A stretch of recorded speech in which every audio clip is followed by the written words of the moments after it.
Hey there, adventurers! Today we've got something truly special for you. We're diving headfirst into 3 epic D&D stories straight from the treasure troves of Reddit. But before we dive into the heart-pounding tales of Dungeons and Dragons, make sure you hit that subscribe button, ring the notification bell, and like this video so you never miss a moment of the action. I love those players. However, I wanted to play more campaigns. I wanted to DM another campaign, so I decided to ask my co-workers at the factory if anyone wanted to try D&D. To my surprise, a sizable number of them wanted to try it out. I had to make 2 groups for the number of players, but after the one-shots I had for them, the number of players thinned out. I ran the Death Pit of Moloch by CJ Leung for them. The one-shot involved investigating missing people and stopping a group of human cultists. Everyone used pre-made character sheets. I could tell that the game wasn't working for some of them since they weren't showing interest and didn't do much. One player, who will be called Barbarian, tried to convince the cult leader he was a part of the group. Barbarian was a half-orc. Barbarian, I have completed the mission. I'm here with the hostages and for my reward. With the rest of the party 2 rooms away from him. He's new, so I paused the game and explained, just to let you know, you are in full view of the leader, showing him you are a half-orc, and the leader is a part of a group of human cultists that attacks non-humans. This might not work. Barbarian. Oh right, I will say I am a human, and he winks at me. I gave him a chance and allowed him to roll deception with disadvantage. I'm sad to say he got less than 5. Combat broke out, but his group and the other campaign took the day and won. Barbarian stayed and joined the merged group of the remaining players. I helped my co-workers make their own characters for the new campaign.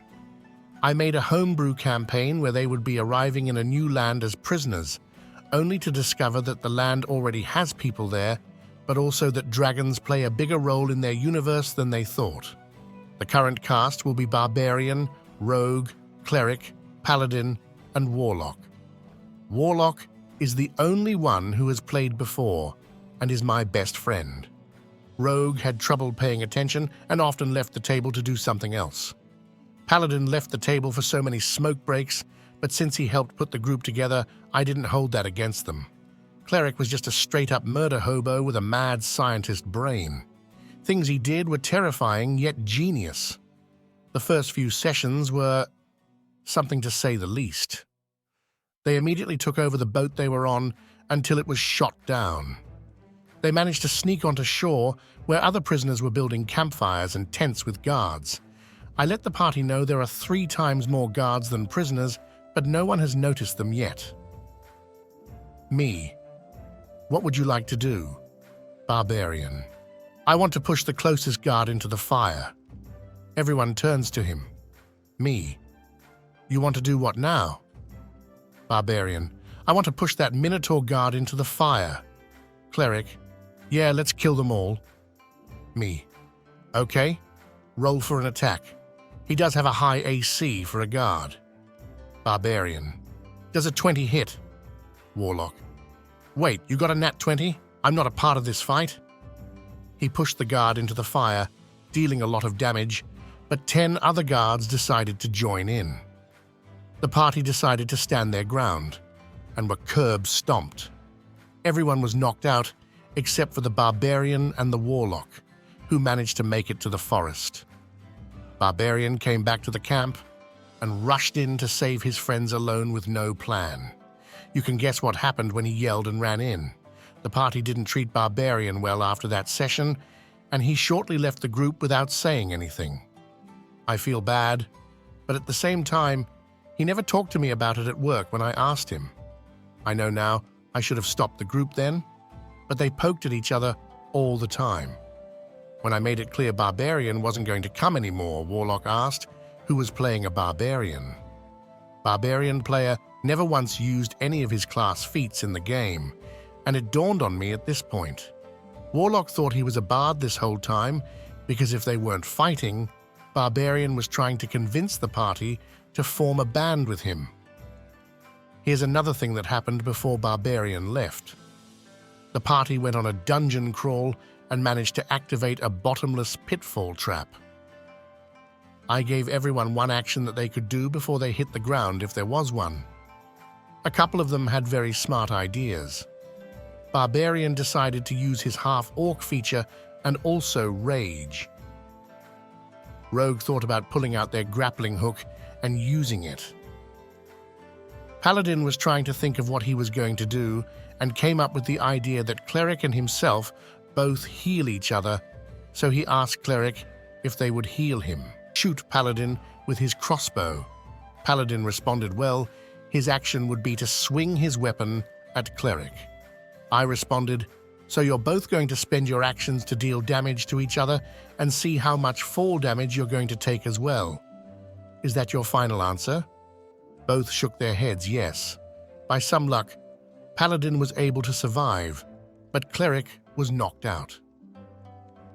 This is when Paladin, for the rest of the campaign, decides whenever he uses lay on hands on someone else, he would only give them one hit point. So he brings Cleric back up, and Cleric immediately tries to attack him. Both attack each other again. Cleric made Paladin blind, but Paladin could put Cleric back on the ground, thus starting their rivalry. Halfway through the dungeon, Barbarian left the group. With one player gone, Paladin asked if his friend Druid could join. I said sure once knowing he was experienced. Upon talking to him, he made it noticeably clear that he loved Druids, stating the Moon Druid is the strongest class above all. I responded, everyone has their favorite class, so he can definitely play it. He proceeded to go more into, it's not just his favorite, it is the best one. I simply said okay. Definitely registered that as a red flag, but with everyone in the group, I said Elfit. We decided to meet at Paladin's place instead of mine at this point, since I was in the process of moving. When the next session day came up, I arrived to see Paladin, Druid, and Ranger, Druid's girlfriend. Everyone else was running late. You're not reading this wrong, though. No one was told about Ranger up until this point. I asked, who is this stranger? Are they watching because I set this session up for 5 players? Nope. She was indeed there to play with Paladin, finding out when they arrived. I simply added one more enemy to the session, which didn't change much. As we started the session, I soon learned the 2 new players did the bare minimum to make backstories. I tend to do a little more role-playing for my campaigns. Druid preferred more combat, so no surprise, neither player had a backstory. I figured no worries, we'll make one later. We can just introduce them since the main party just finished a dungeon and received the overall quest, which was either to save the remaining dragons or slay them. Druid begins to yell at everyone he meets, asking them if they've met his famous father. After the second time, I had to ask what he was talking about. Druid explains he chose the celebrity adventurer's scion background. So, you have a backstory then, I ask. Nope. So, what can you tell me about this father? I have nothing. You're DM, you should make it up. I'm thinking, why the hell do I need to do that? This is your character. You decided to do this concept. You should be able to do it. Nonetheless, I just came up with his father is famous for multiple things. Everyone says a different thing, and I'll figure his father out later. Plus, I did like the idea his father is out there doing a lot of important things, but in the background. The player did not like the different answers he received from NPCs about his father, but I couldn't care less at the moment. The players managed to make it to the main kingdom of this land, and half of them wanted to chill at a tavern, while the other half went to go buy equipment. Warlock is no longer attending due to real-life issues. No surprise that half the shopping group decided to rob a wizard's potion shop and immediately get the guards called on them. They all reunited at the tavern where an NPC friend of the Paladin showed up to help him. The Paladin and the NPC are a part of the Rakdos Guild from MTG. Basically, they love to do the most chaotic things known to man. Luckily, the Paladin kept it together, but he asked the NPC to cause a distraction so they could get away. I thought about it and said the NPC started to set the tavern on fire, from the inside. Paladin and the NPC followed the plan and left the building. The cleric decided to help the fire spread. Druid and Ranger began a fight with cleric trying to put the fire out. I didn't see this coming due to the fact the party agreed they needed a distraction, but understood NPCs were in the taverns still. I could see Druid and Ranger wanting to be heroes. Druid and Ranger knocked out cleric, and then the guards soon arrived. They asked the party to answer some questions. A few more sessions go by, and only Paladin, Ranger, and Druid begin to be the only players to be able to make it. To be honest, at this point I'm not feeling too hot about how the campaign is going. But Warlock stated he'll be able to make the next session, and since he's my best friend, I felt this session coming up would be exciting, especially since that weekend would be a D&D-filled weekend, which put a smile on my face. Insert Thanos face here. The first 2 campaigns that weekend were amazing.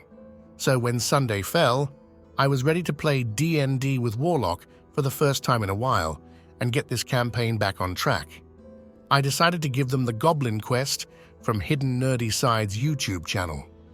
Politely, one of the things that occurred during this quest was they decided to search the home of the missing person that they were looking for, and the Paladin stated they wanted to search around. After describing how the home looked and how many rooms there were, I asked, "Which one would you like to start with?" He simply rolled and told me how much he got on an investigation, which was a medium number, like around 11 or something. I can't really remember, but based on that, he decided just to go with that search for the whole house. I took it as a failure and described that he went into each room, spent about 5 seconds in them, came back to the party, and said he didn't find anything, so everyone else decided it's time to leave the house then. I slapped my head. This is one of those moments I wish to hear from others on how I handled this. Please and thank you. While trying to find the goblin camp, I rolled on a random encounter table, and they came across bandits that had a wanted poster for one of the party members. I decided to make it Warlock since he's been missing out. Paladin and Warlock decide to try and talk their way out of this, but Druid and Ranger decide to attack the bandits. Combat, of course, happened. I gave the bandit captain a little boost because they were a bit higher level than the bandits, and this is when I noticed Druid's metagaming coming out.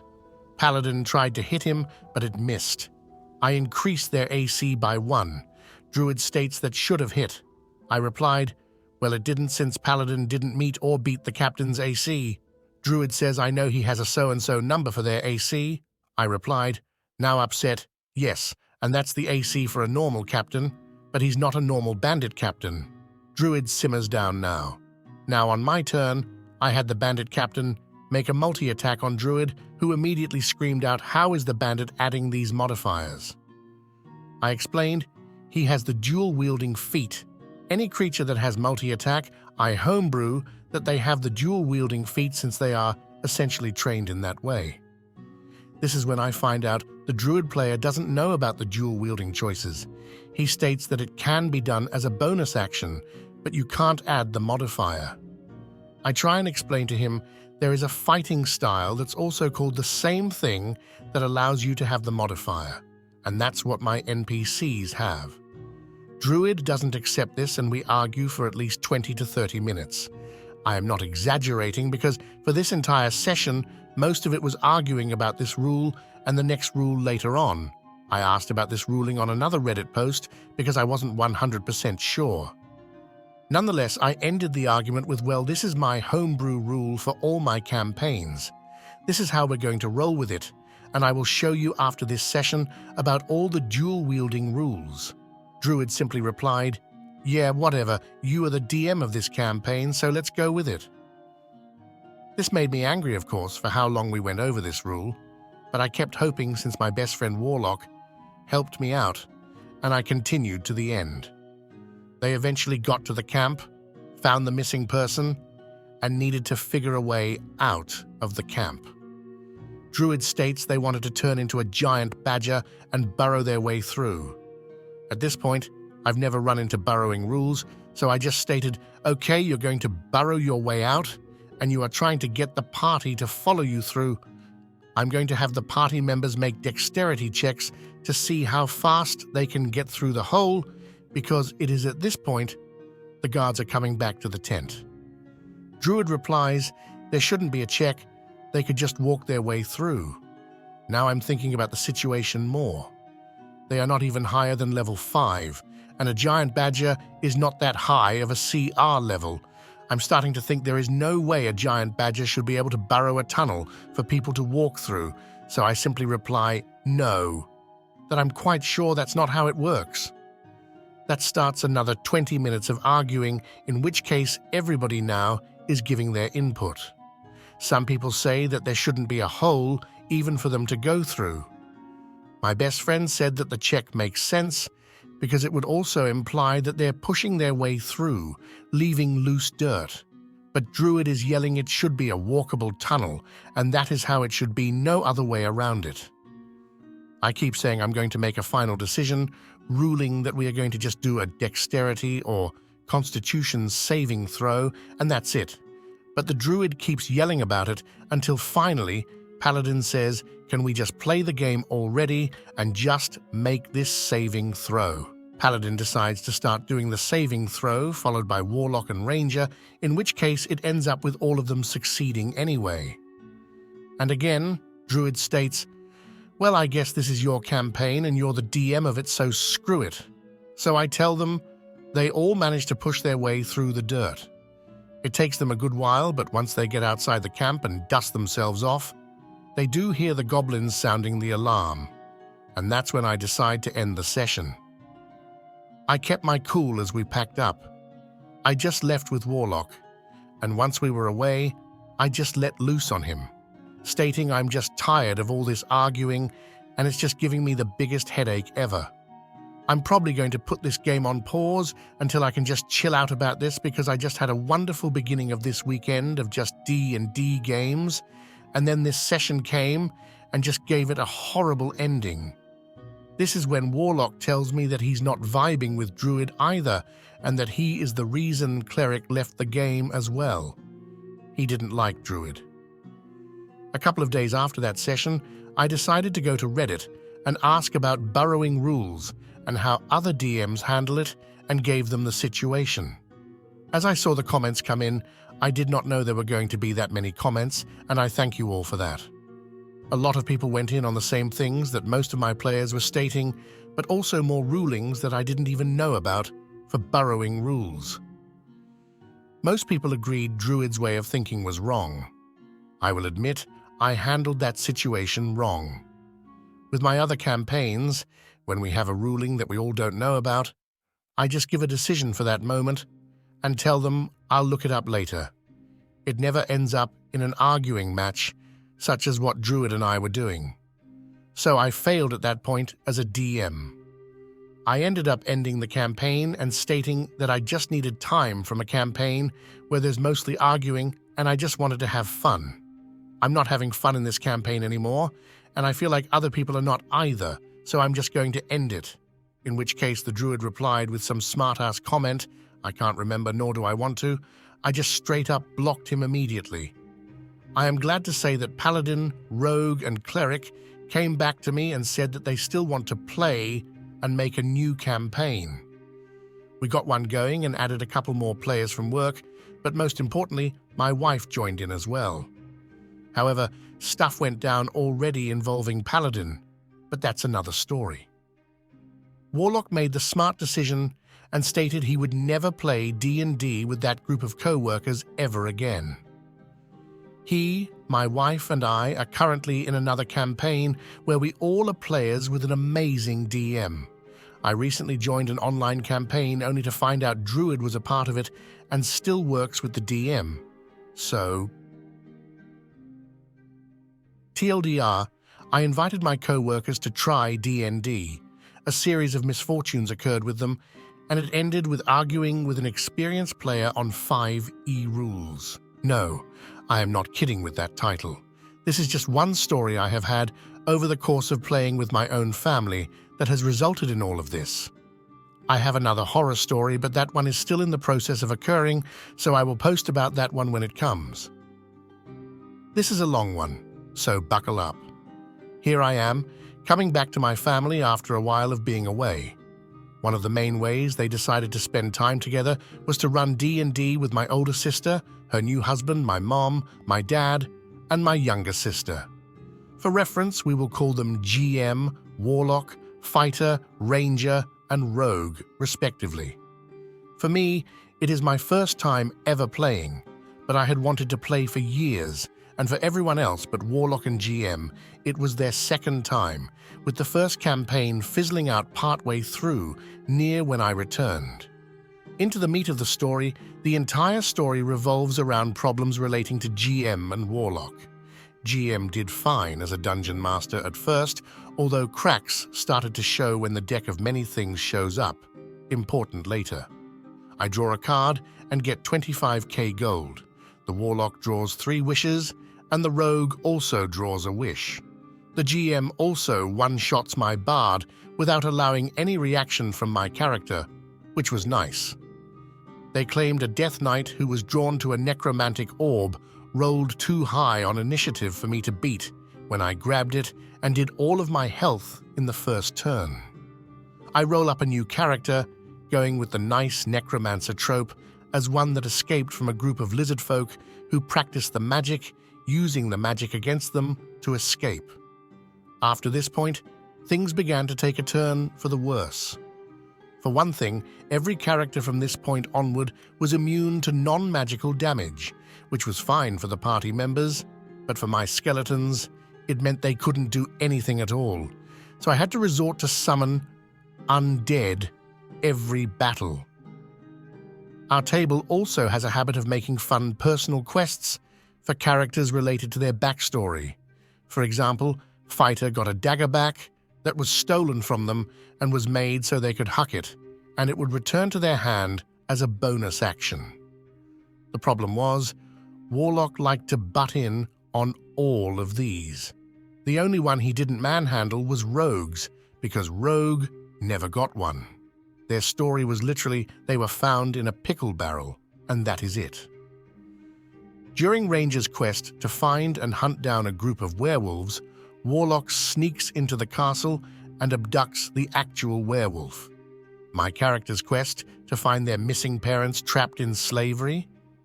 Yeah, he goes invisible and frees them too while I am actively looking. This was becoming a theme.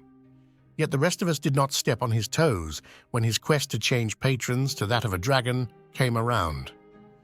During this time, we find a giant sword that Warlock uses a wish on to make his size.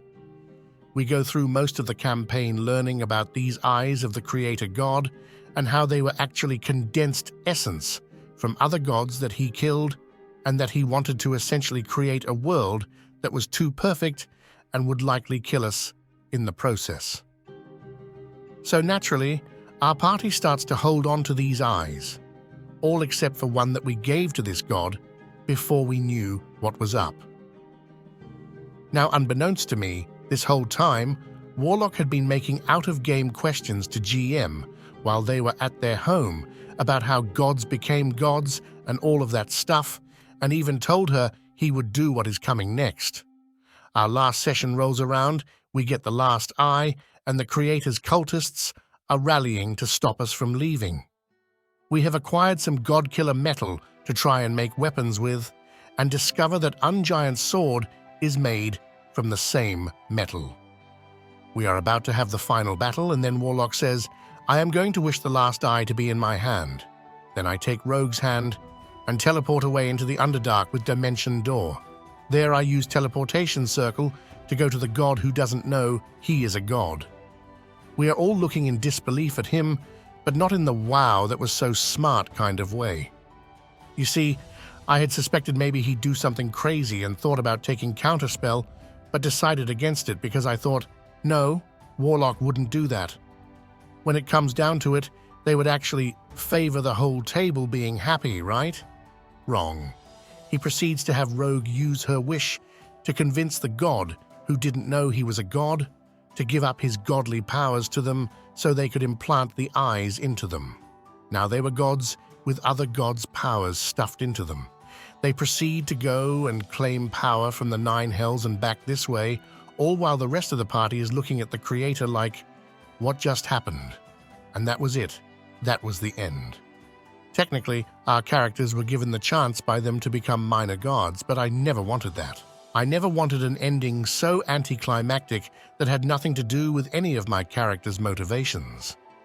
He was only trying to keep the crazy warlock from burning the world, and in the end, I may have been better off not giving the player the above-table benefit of the doubt. To this day, Ranger, Fighter, and I hate how this ended, and it still has a bad taste in our mouths. Thanks for reading this. If you want to hear the other story, stay tuned, as I will post it fairly soon. TLDR. Warlock gets power orbs from gods and uses wish spells granted by a deck of many things to main character his way into ultimate godhood and ruin the game. So we'll just go by our characters' names: me, Dawnman, DM, Aoi, best friend, Ketsueki, and Ket's brother, Excalibur. So my character is a gunslinger, and the DM's character is a monk, which has deflect missiles, and so whenever my character and his spar, I cannot hit him. So since it was the summer, and we didn't have much to do, we usually had sessions whenever we felt like it. At first it was pretty fun and chill, but after a while AOI decided to make insensitive jokes that Excalibur didn't like. Eventually started to annoy everyone whenever Excal tried to say that he didn't like the jokes and asked him to please stop. AOI decided to ignore his requests and continued to do it. Eventually Excalibur got sick and tired of AOI's jokes after he had asked him to please stop multiple times and decided to quit the campaign. If only I knew I'd end up doing the same. After that, we would have a couple calm sessions, but sometimes whenever Aoi or Ketsueki would ask if I was up for a session, I would usually be asleep, and then that would eventually end up in AOI calling me and my character the lazy gunslinger, which I dealt with for 3 sessions, and Katsuki helped me explain why I didn't like being called that, and why it made no sense for my character, or I being called something I did out of session. I am glad that Katsuki helped me express my discomfort with the rather annoying nickname I had been given. Whenever Ketsueki or I had made an out-of-character joke that Aoi didn't seem to like, he would threaten to kill or harm our characters. He could have just asked us to stop making those jokes, and we'd be more than happy to. However, he would instead go straight to violence. Some of those threats were of taking my character's bullet and/or kneecaps. I have no clue why he specifically talked about taking my character's kneecaps, which is sorta weird. Side note, eventually Excal came back after a while and he changed his character to be a necromancer. I'm glad that I was able to play with him some more. Every few sessions we would have a sparring match, and Dawnman was always put against Aoi first. Since he had deflect missiles, Dawnman stood no chance against Aoi, so then recently I had bought a lance, so Dawnman stood some chance against Aoi. Last Sunday, which was my last session with Aoi, I got to try out my lance against Aoi, so me and him sparred for a bit. But then eventually I started missing my to-hit rolls with my lance, and that happened so much that Aoi said out of character, "If you use your guns, I'll let the first 3 hit." However, I ignored that as I knew that my luck of hitting him seemed slim. But after a few more turns and no hits, Aoi and Ketsueki kept telling me to fire my guns. I ignored it until I couldn't anymore. When I fired my 3 shots, they had all hit, and then after I had rolled for damage, Aoi decided it was a good idea to use his deflect missiles, even though he said he wouldn't, and that trickery was fair on the battlefield. Note, he said all of this out of character. I would have understood if he said it in character, but he in fact did not, and lied. After that, I decided that it was enough for today, and that Aoi had broken my trust in him. After that, he said it was my choice to have fired my guns. But I said that if you beg someone to do something long enough, they will do it, so that they'll keep quiet about. After a few days, I had just stopped talking to him. Then he decides he wants to call me, but I say that I have dishes to do. I'm sad to say I wasn't able to finish all of them, but I am glad that I was able to break things off with Aoi. I say that I have dishes to do and can't talk Aren. Eventually, Ketsueki calls and we talk about some stuff while I'm doing the dishes. Then Aoi decides to call and we join, and he then proceeds to yell at us because we have issues with him, and we didn't want to talk to him directly because we were too mad to do so at the time. After a while, he says we don't have any problems, proceeds to look at the definition of the word. Problems like that's going to help his case, and at some point he says he's going to be the bigger man and try and cool things down. Even though we still have problems, he says are just excuses to not like him, and when you say that you're going to be the bigger man, that doesn't make you the bigger man. He says that we are the reason why the D&D campaign sucks and isn't fun. At some point I say that you broke my trust in him, and he says that I must have small trust and that we need therapy because we don't see clearly. The things slightly cool down, and Aoi asks if I'm going to stay in the campaign, and I say no. And then he just kicks me out of the D&D group mid-call. Ketsueki helped me write this. Ex-Cal. Help me tell his small part of this story. Sorry if it's messy. I am writing this an hour or so after I left the D&D campaign. Also, I just needed to get this out there, and I'm looking forward to a D&D campaign from an actual friend of mine. DM makes problems that don't need to be there and blames us for why it's not fun anymore.